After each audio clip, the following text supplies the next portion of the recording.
Ever feel like the resources and advice out there for women are missing something essential? I thought so too, which is why I created She Said, She Said. I'm Laura Cox Kaplan. Making a real impact takes more than just passion. It takes the right mindset, the right skills, the right investments, and the right community. On this show, we dive deep. We uncover the secrets to building influence, navigating tricky relationships, and staying true to ourselves even when it's tough.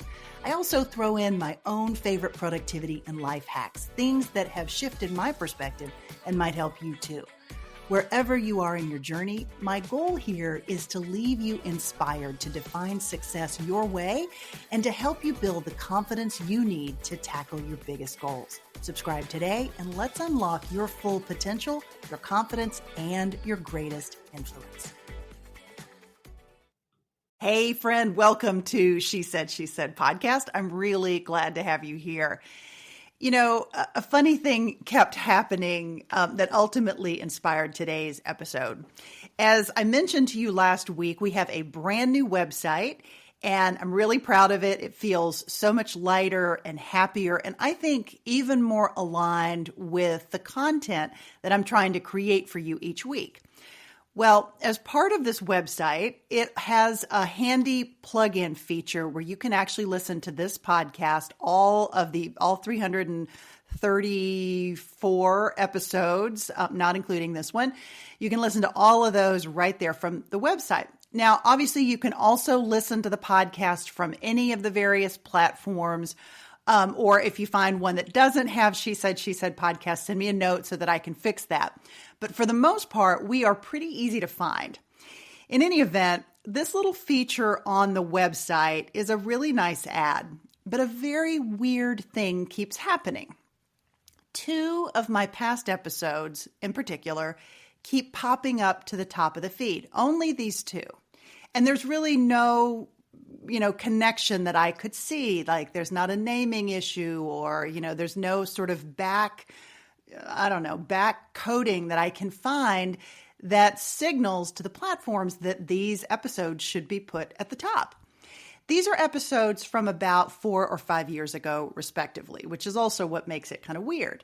I have tinkered and tinkered and tinkered, and so has my team. And we've reached out to tech support on the podcast platform multiple times. They've assured us that it's fixed. And yet, these 2 episodes remain at the top of the feed. To say that this is annoying and frankly a waste of time is kind of an understatement.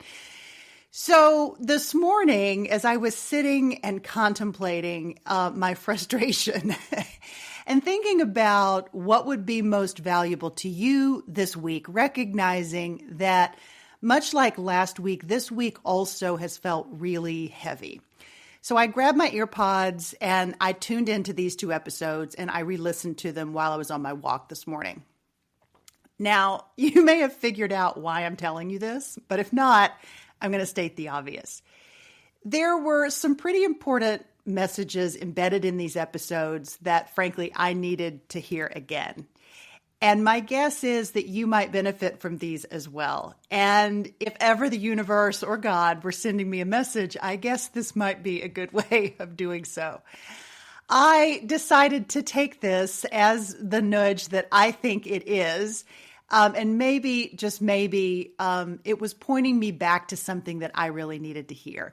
So, as I said, I went back and listened to both episodes, start to finish, and I had to laugh because the advice in those episodes was exactly what I needed in this moment of angst that I am feeling about the world and how to continue to show up for you and online with integrity and with a focus on influence and with a focus on positivity.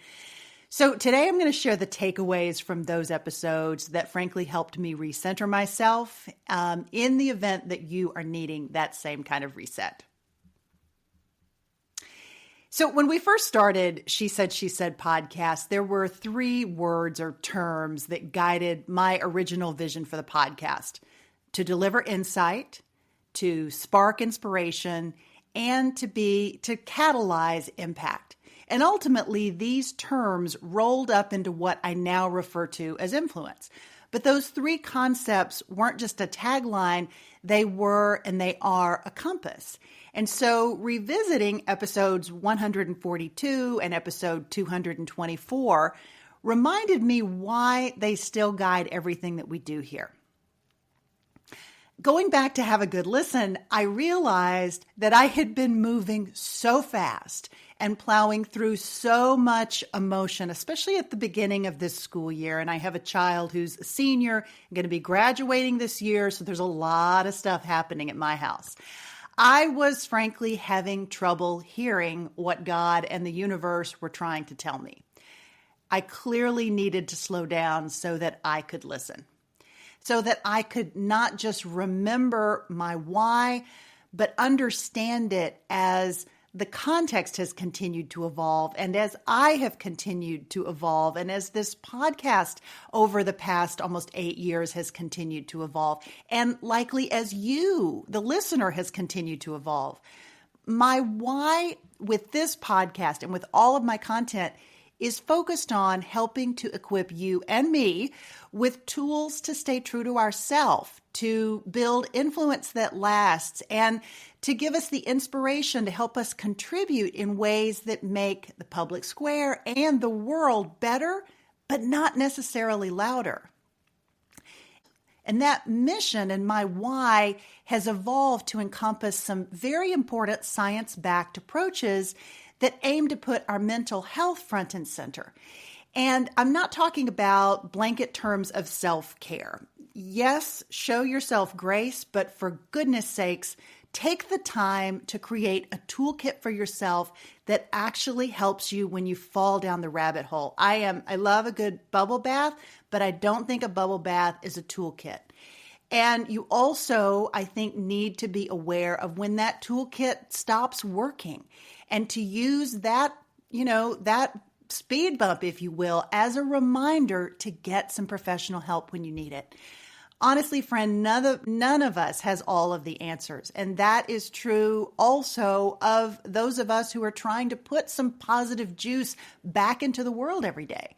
So here's my list and today's reminder in the form of some centering or rather recentering questions. They are from those 2 earlier episodes, but they still hold up today.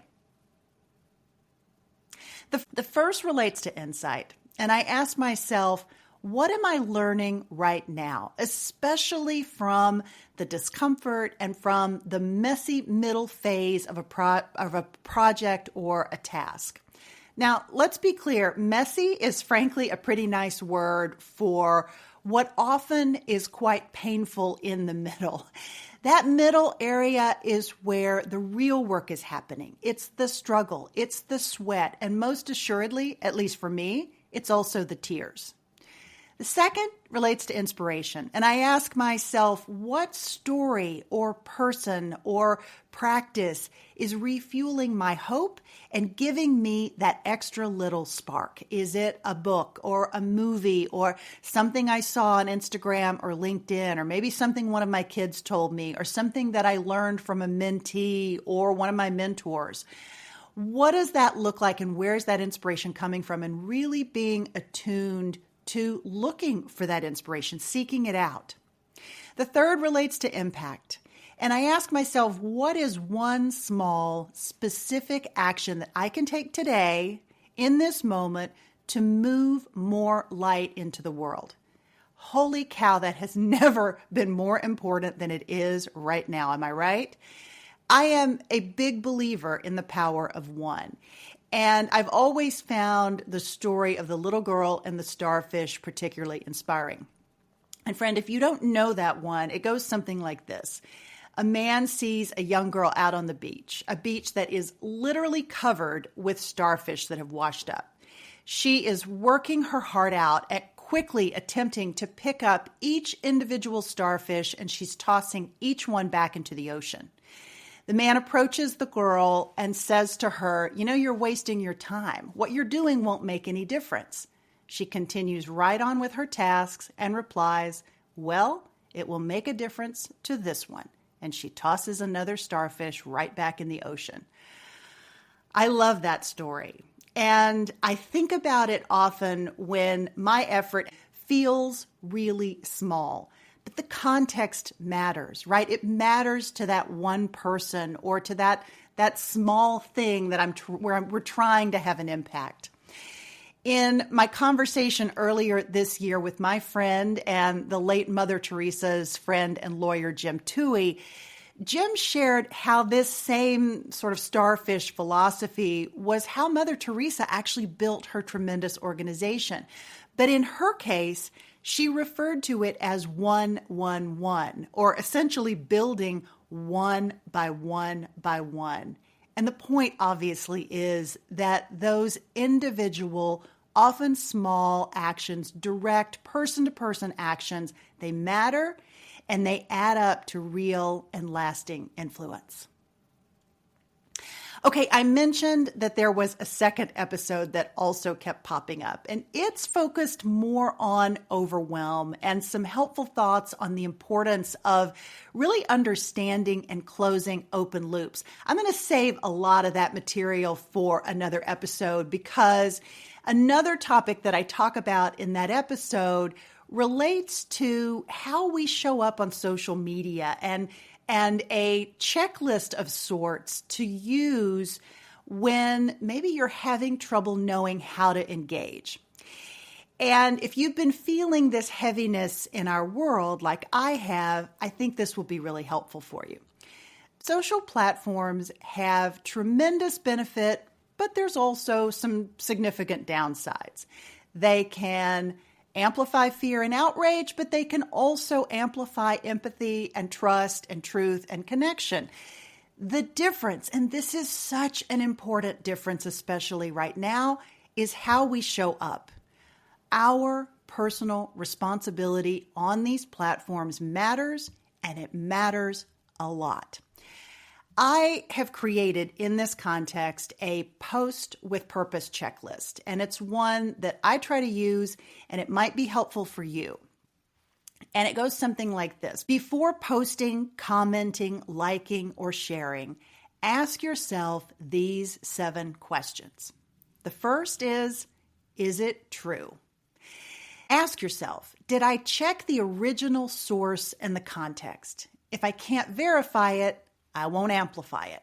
Now, this is especially true as things are getting a lot muddier with AI and AI-generated images and memes, all the things, right? There are so many good things that are happening with technology today. But those things do not happen in a vacuum, and they do need human oversight and intervention. And that means that you and I have to be extra vigilant. And when we make a mistake or we post something that we shouldn't, we should own it and we should apologize if necessary and we should try to make it right. The second sort of rule or guide in my checklist is, does what I am about to post add value to someone else, or is it likely to stoke fear and unrest? Ask yourself, am I informing, elevating, clarifying, or just venting? Now, I love sharing hilarious memes with my friends, and sometimes I'll share them across platforms if I think they can meet that lowest standard of just boosting happiness. But I have to ask myself, can whatever it is brighten someone's day and maybe be that little spark that she needs that meets her right where she is? That's sort of how I try to think about what I'm posting. And then third, is this post aligned with my values? Does it reflect the person that I want to be offline? Is it consistent with how I would want to interact with my neighbor and how I would want my neighbor to interact with me? I think that's so important. And then does this post that I'm contemplating, does it strengthen relationships? Am I speaking to people, not at them? Am I trying to engage in a thoughtful and constructive manner? And then, am I willing to engage in good faith? In other words, if someone disagrees with my post respectfully, will I stay curious rather than become combative and maybe have an exchange with that person? Then there's, of course, the 24-hour rule. When emotions run hot and you are really motivated to, spout off and say something, quick and sassy and sharp, just wait. Maybe an hour or a few minutes or even a day before posting. Insight often arrives in the pause, and you might find that those posts, at least I do, I find that my posts are probably better and a lot more thoughtful when I just take a beat. Another guideline is to write it long and post it short. Draft your full thought with all its bells and whistles, so to speak, privately. And then cut it down to its clearest and kindest version. And honestly, friend, on this point, I think AI can actually be helpful. If you take a long draft and you put it into AI and say, can you help me tighten this up? I find that to be a really useful use for AI. And you might even use a prompt to say, how can I make this more positive and more constructive potentially? And then there's gratitude plus context. If you're naming a problem, consider pairing it with something that you're grateful for or maybe a concrete way to address the problem or to move forward. Maybe try to offer a positive solution to whatever the problem is. Obviously, the context matters here, but those are some guidelines that I think can be incredibly helpful and incredibly constructive. And just imagine if every single person that was using social media was adhering to these standards. Just imagine what that would mean. But here's the bottom line. If you can't say yes to most of these guidelines, it's probably a really good sign to hit the pause button. As I went back and replayed those two episodes, episode 142 and episode 224, it reminded me that influence is viral. It's compound. It builds when our choices align with our values, especially when that's hard. So my challenge for you, friend, is the next time you get ready to post something, maybe run it through that 7-part checklist and tag me with a sentence about whether you changed your approach or thought differently about it. I would love to cheer you on and to learn from you and to hear how you're using this advice and other practices that are working well for you. So if this helped, please share this episode with a friend who might need this. Maybe she needs a gentle nudge to slow down and listen for her why and listen for God or a sign from the universe. And if you haven't heard those original episodes, you'll find those in the show notes, and potentially they may still be at the top of our episode feed. I don't know. Episode 142, a third anniversary reflection on how insight and inspiration and impact formed our compass. And episode 222, some simple ways to reduce overwhelm and create more focus, which includes perspective from Laura Vanderkam and Laura Mae Martin, respectively. Friend, as always, thanks so much for being here, for the way that you show up for me, and for the light that you put into the world. None of us has all the answers, but together we can keep moving forward toward more insight, more inspiration, and more impact and the kind of influence that really matters and that helps to make the world a little brighter and a little bit better every single day. I'm Laura Cox Kaplan. This is She Said, She Said podcast, a weekly production of She Said, She Said Media. I'll see you next week.